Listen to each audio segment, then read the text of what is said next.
Hello दोस्तों, नमस्कार। स्वागत है आपके अपने यूट्यूब चैनल पे सहज ऑनलाइन क्लासेज में। दोस्तों, आज की क्लास में हम लोग हिंदी व्याकरण को बिल्कुल शुरू से पढ़ने वाले हैं। तो आप लोग से रिक्वेस्ट है, इस क्लास में बिल्कुल शुरू से लेकर अंत तक बने रहिए, क्योंकि यह जो टॉपिक है आपको 9th क्लास में, 10th क्लास में और 12th क्लास में भी पूछता है। चलिए हम लोग बिना देरी किए हुए इस क्लास को शुरू करते हैं। देखिए हम लोग क्या पढ़ेंगे, हिंदी व्याकरण को बिल्कुल शुरू से पढ़ेंगे। तो चलिए हम लोग इस क्लास को शुरू करते हैं। हम लोग समझते हैं, पहले सबसे पहले देखिएगा क्या हम लोग समझेंगे वर्णमाला को, कि वर्णमाला किसे कहेंगे। पहले हम लोग इसका परिभाषा देख लेते हैं, फिर हम आपको समझाते हैं। देखिएगा, वर्णों के क्रमबद्ध समूह को वर्णमाला कहते हैं, या वर्णों के व्यवस्थित समूह को वर्णमाला कहते हैं। यह तो हमारा परिभाषा हो गया। अब हम लोग अपनी भाषा में समझिएगा कि वर्णमाला क्या है, क्योंकि परिभाषा ज़्यादा दिन तक नहीं टिकता है। आप लोग को एग्जाम्पल समझना बहुत ज़रूरी है, क्योंकि जितने भी एग्जाम हो रहे हैं उसमें परिभाषाएं नहीं पूछ रही हैं। क्या पूछ रही हैं? तो एग्जाम्पल पूछ रही हैं। तो यहाँ पर देखिएगा वर्णमाला का हो जाएगा क से ज्ञ तक।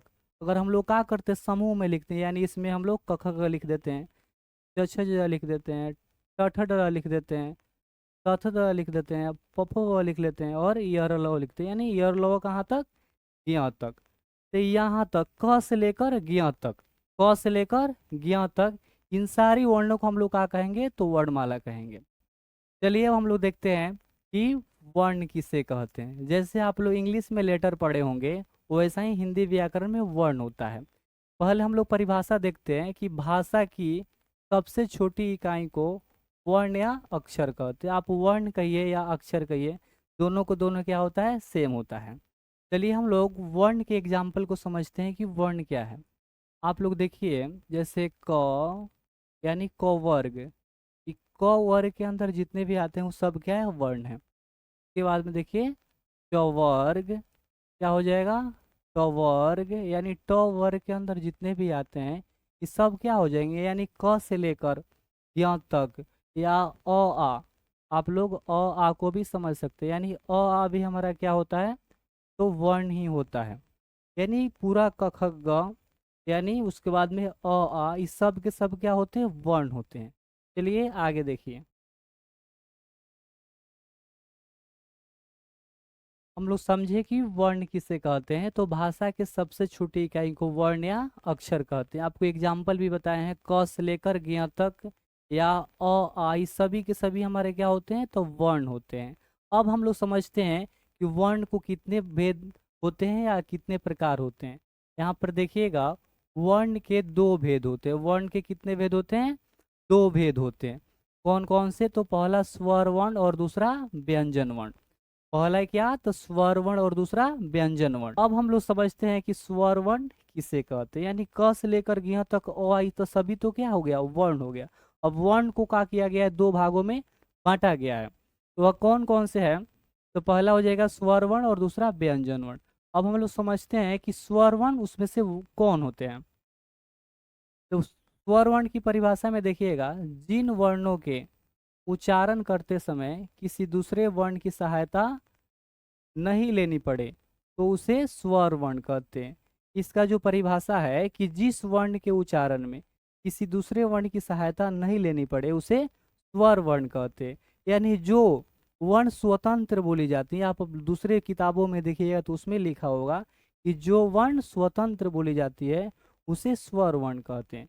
आप लोग एग्जाम्पल में देखिए, क्या हो जाएगा, अ, आ, हर्षई, दीर्घई, हर्षऊ, दीर्घौरी, ए, ऐ, ओ, औ।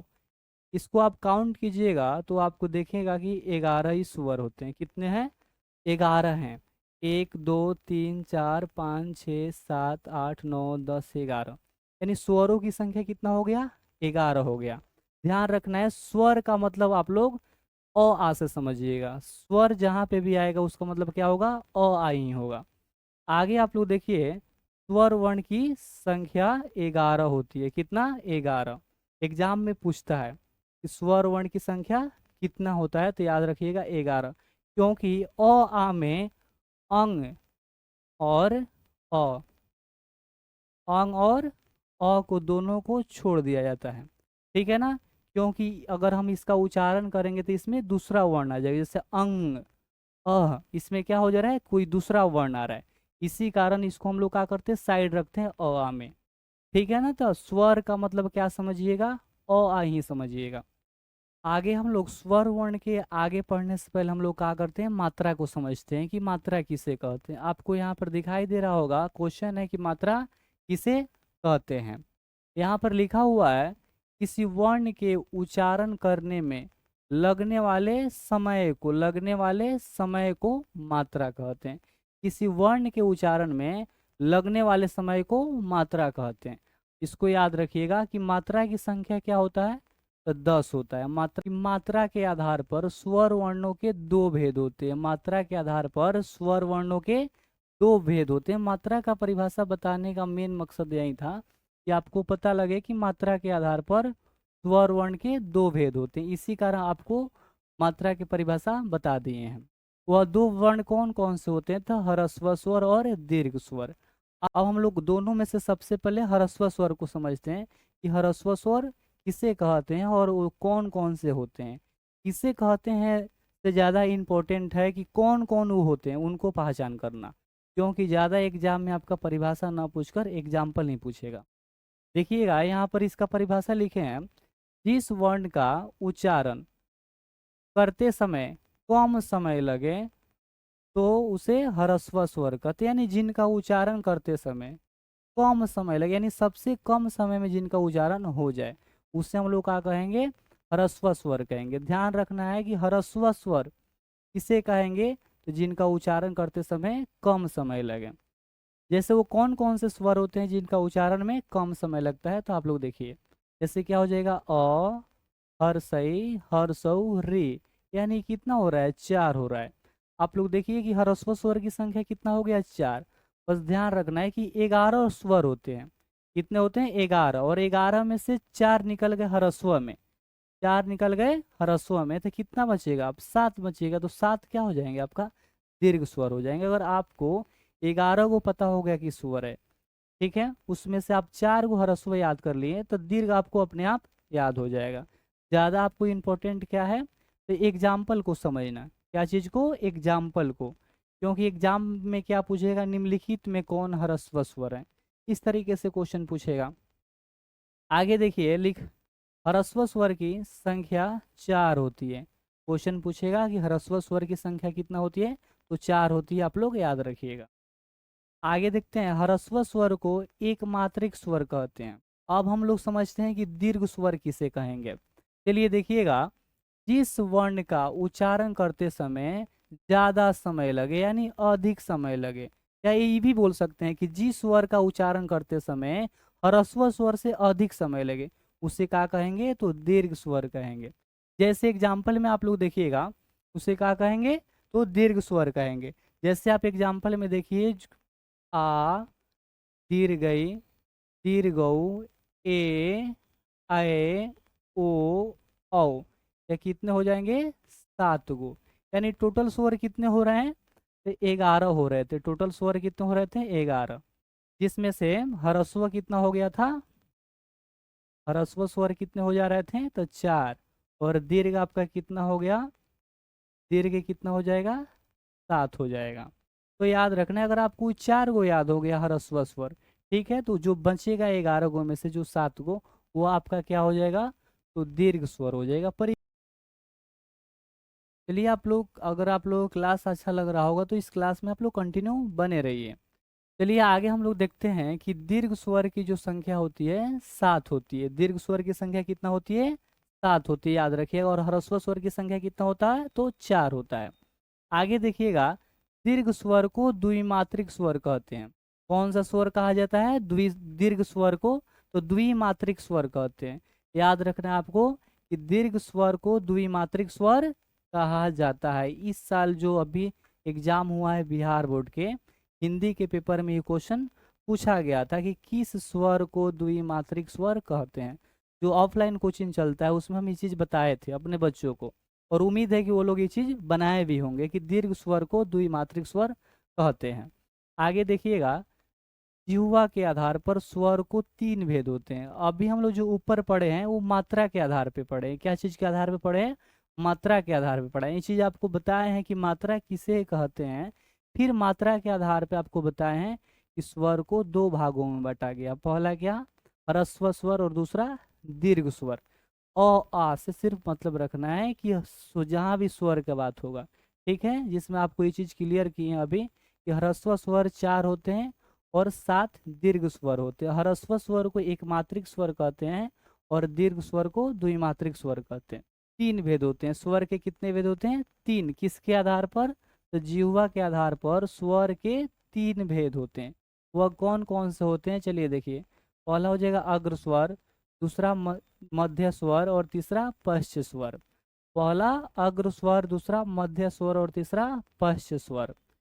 सबसे पहले 1 नंबर का हम लोग देख लेते हैं। आपको बताया है ना कि स्वर का मतलब किससे रखना है? स्वर का मतलब आपको किससे रखना है?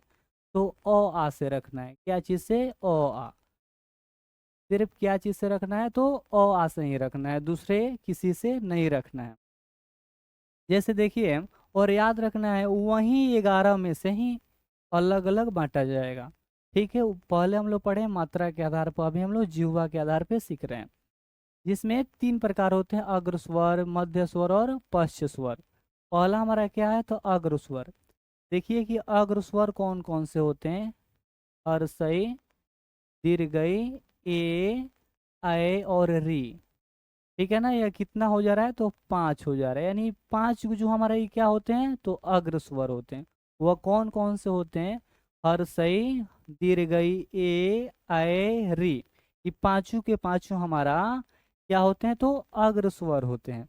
तो अग्र स्वर में अगर आप लोग याद रखते हैं कि हर्षई, दीर्घई, ए, ऐ और री को क्या कहेंगे?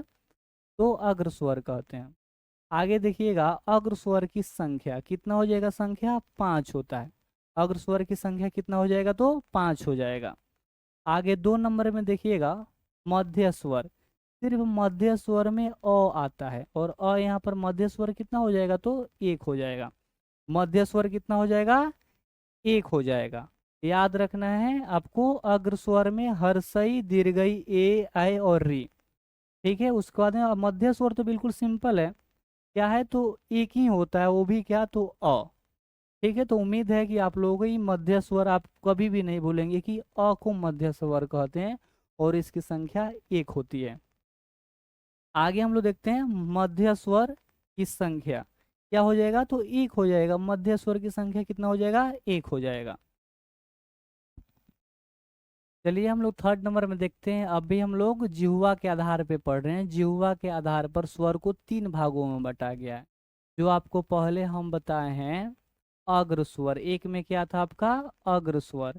ठीक है, अग्र स्वर में आपको क्या क्या बताया गया है? तो हर्षई, उसके बाद में दीर्घई, ए, ऐ और क्या? री।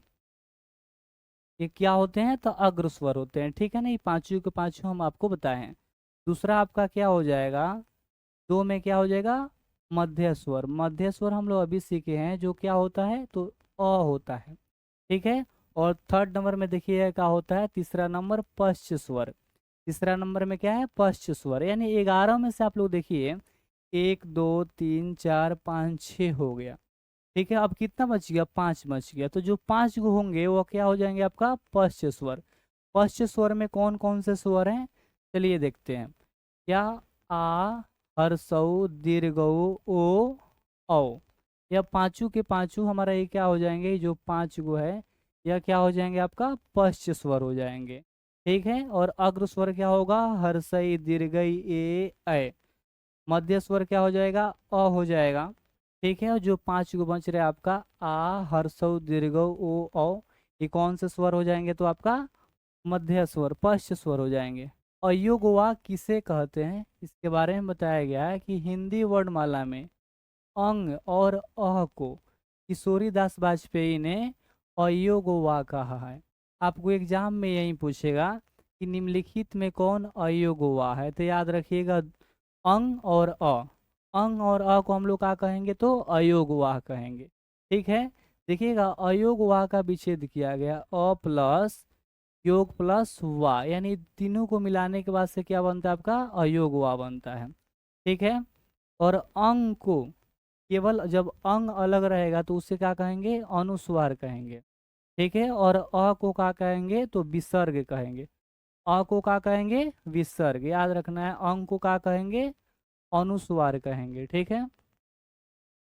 अंग को क्या कहेंगे अनुस्वार। और अंक अह को क्या कहेंगे तो विसर्ग कहेंगे। अह को क्या कहेंगे तो विसर्ग कहेंगे। याद रखिएगा आप लोग। आगे देखते हैं हम लोग संयुक्त स्वर किसे कहते हैं। संयुक्त स्वर किसे कहते हैं। तो यहाँ पर कहा गया है वैसे स्वर जो दो अक्षरों से मिलकर बनते हैं उसे संयुक्त स्वर कहते हैं। देखिए क्या हो जाएगा आपका ए, आए, ओ, औ। ये चारों के चारों आपका क्या होते हैं तो संयुक्त स्वर होते हैं, क्योंकि इसमें दो गो वर्ण का मेल है। वो कौन कौन से दो गो वर्ण है तो अ और हर्षई के मिलने से क्या बनता है ए बनता है। अ प्लस दीर्घई के मिलने से क्या बनता है तो आय बनता है। अ प्लस हर्षऊ को मिलने से क्या बनता है ओ बनता है।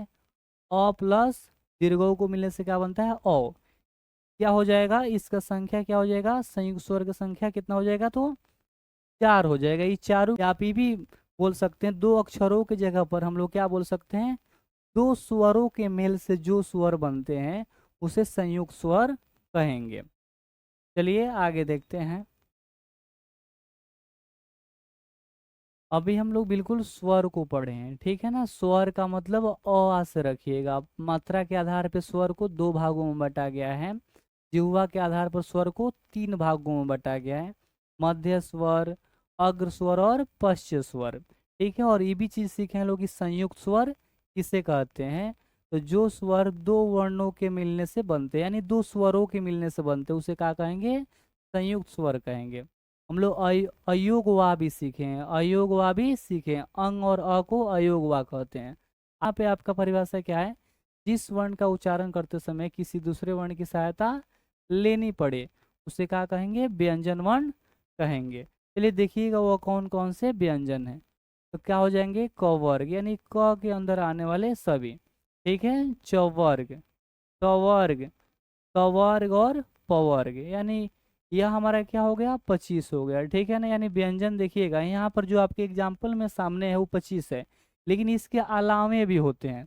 ये नहीं है कि जो एग्जाम्पल में लिखा गया उतना ही व्यंजन है, इससे अधिक व्यंजन है। वो क्या हो सकते हैं तो क्या हो जाएगा य, र, ल, व, यानी ये सब भी क्या है आपका व्यंजन होते हैं। ठीक है। देखिए पूरा के पूरा आपका क्या हो जाएगा व्यंजन वर्ण हो जाएगा। ठीक है। यानी हम इसका उच्चारण करेंगे तो इसमें क्या हो जाएगा किसी दूसरे वर्ण की सहायता लेना पड़ेगा। जैसे यहाँ पर देखिए क, हम क का उच्चारण कर रहे हैं तो उसमें अ भी आ रहा है, यानी क का जो मेल होता है आधा क प्लस पूरा अ का मिलने के बाद, अ के मिलने के बाद पूरा जो होता है क बनता है। यानी इसमें सहारा लेना पड़ रहा है, स्वर की सहारा लेना पड़ रहा है। इसी की वजह से इसे क्या कहते हैं हम लोग व्यंजन वर्ण कहते हैं। इसे क्या कहेंगे व्यंजन वर्ण कहेंगे। देखिएगा मूल व्यंजनों की संख्या 33 होता है। आपके एग्जाम में क्वेश्चन पूछता है कि मूल व्यंजनों की संख्या कितना होता है तो 33 होता है, याद रखिएगा। आगे देखिए व्यंजन वर्ण के तीन प्रकार होते हैं। कितने प्रकार होते हैं व्यंजन वर्ण के तीन प्रकार होते हैं। व्यंजन वर्ण में आपको अ आ में जाना ही नहीं है, सिर्फ अ आ के मतलब स्वर से रखिएगा आप लोग। ठीक है। और व्यंजन वर्ण का मतलब क्या हो जाएगा आपका क से लेकर ज्ञ तक यर लव। इसमें अपना दिमाग लगाइएगा और चुनिएगा कि कौन व्यंजन होगा। आगे देखिए वर्णों के कितने प्रकार हो जाएंगे व्यंजन वर्ण के कितने प्रकार हो जाएंगे तो तीन हो जाएंगे। स्पर्श व्यंजन, अंतस्थ व्यंजन और उसमें उष्म व्यंजन। अब हम लोग आगे देखते हैं एकाएक करके कि स्पर्श व्यंजन किसे कहेंगे, अंतस्थ व्यंजन किसे कहेंगे, उष्म व्यंजन किसे कहेंगे।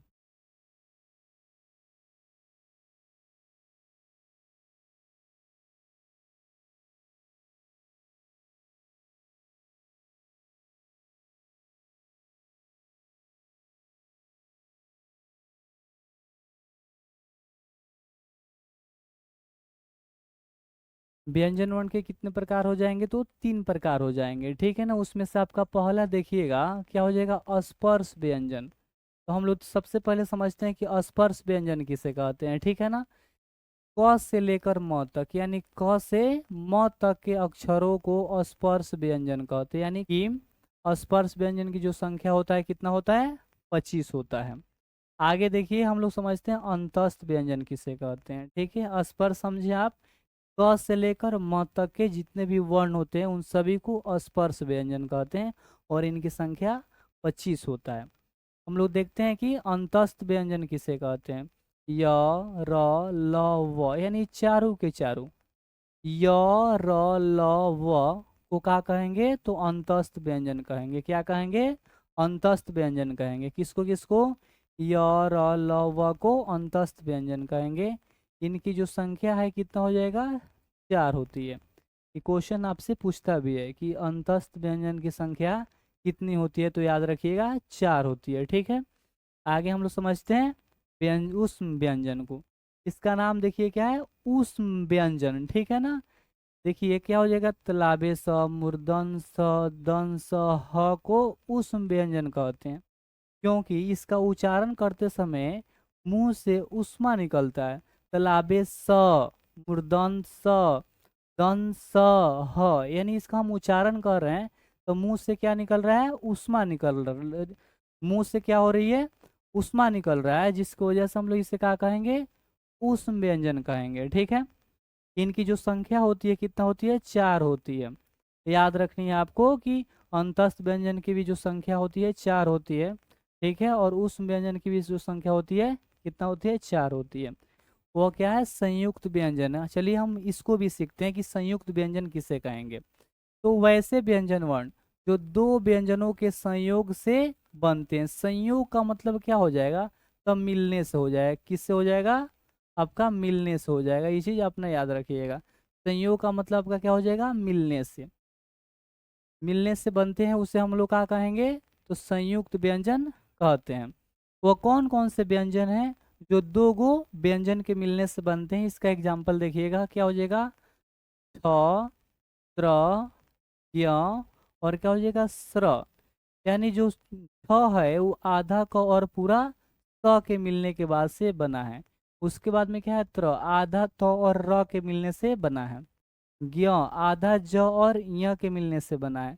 जो स्र है आधा स और र के मिलने से बना है। तो ये हमारा ये क्या हो जाएगा, संयुक्त व्यंजन हो जाएगा, क्योंकि यह दो व्यंजनों के मेल से बन रहे हैं। चलिए आगे हम लोग देखते हैं।